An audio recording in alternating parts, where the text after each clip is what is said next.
स्पीडस्टर्स खास करके नाहिद राणा का वो स्पेल बहुत ही आला। बिल्कुल मैं ख्याल নাহিদ একদিন বিশ্বের সেরা পেসার হবে, তার সেই স্পিরিট আছে। আমি নাহিদে মুগ্ধ।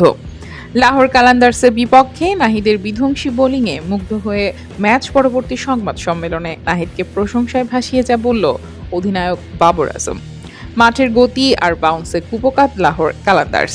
পাকিস্তান সুপার লিগে বল হাতের রীতিমতো তাণ্ডব চালাচ্ছেন বাংলাদেশি পেসার নাহিদ রানা। গত ম্যাচে মাত্র 7 রানে 3 উইকেট নেওয়ার পর আজ লাহোরের বিপক্ষেও বল হাতে আগুনের গোল ছুড়লেন তিনি। নাহিদের এই বিধ্বংসী বোলিংয়ে মুগ্ধ খোদ পেশোয়ার জলমি অধিনায়ক বাবর আজম। ম্যাচ শেষে সংবাদ সম্মেলনে নাহিদকে নিয়ে বড় ভবিষ্যৎবাণীও করলেন এই পাকিস্তানি তারকা। আজকের ম্যাচে লাহোর কালান্দার্সের ব্যাটারদের কোনো সুযোগই দেননি নাহিদ রানা। নির্ধারিত 3 ওভার বল করে মাত্র 15 রান খরচায় তুলে নিয়েছেন 2টি গুরুত্বপূর্ণ উইকেট।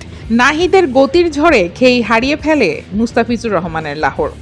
নাহিদের এমন নিয়ন্ত্রিত আর আক্রমণাত্মক বোলিংয়ের দিনে লাহোর কালান্দার্সকে 76 রানের বিশাল ব্যবধানে পরাজিত করেছে পেশোয়ার জলমি। এই জয়ের ফলে পয়েন্ট টেবিলের শীর্ষস্থান দখল করে নিয়েছে বাবর আজমের দল।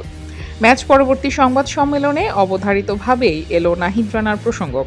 অধিনায়ক বাবর আজম অত্যন্ত উচ্ছ্বসিত কণ্ঠে নাহিদকে প্রশংসায় ভাসিয়ে বলেন, সত্যি বলতে আমি নাহিদের বোলিংয়ে মুগ্ধ। আজ তার পারফরমেন্স ছিল এক কথায় অবিশ্বাস্য। ঠিক যখন দলের উইকেট প্রয়োজন ছিল তখনই সে গুরুত্বপূর্ণ 2টি উইকেট এনে দিয়েছে। তার বলে সহজাত গতি আছে যা যে কোনো ব্যাটারের জন্য ভীতিকর। নাহিদের যে স্পিরিট আর স্কিল আছে তা বজায় রাখতে পারলে আমার বিশ্বাস সে একদিন বিশ্বের সেরা বোলার হবে।